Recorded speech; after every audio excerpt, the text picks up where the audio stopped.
السلام عليكم. احسن حاجه ممكن اننا نوجدوها للسحور هي سلطه بالفواكه اللي تجي صحيه ولذيذه.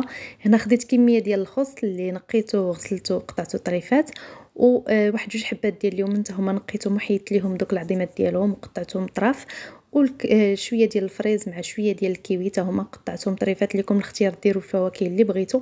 انا هنا حاولت نختار غير داك الفواكه اللي تيكون فيهم هكا نسبه ديال الحموضه ولا بين الحلاوه والحموضه تيجيو متواتين مع بعضياتهم.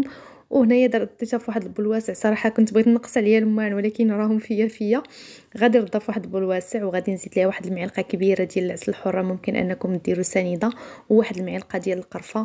تنخلط كلشي مزيان وتنقدموها بالصحه والراحه.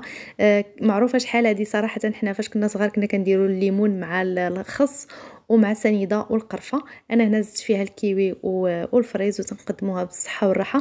هذا داك العصير اللي بقى ديال العسل والقرفه زدته في الزليفات هكا، كل واحد زدت فيها شويه وبالصحه والراحه.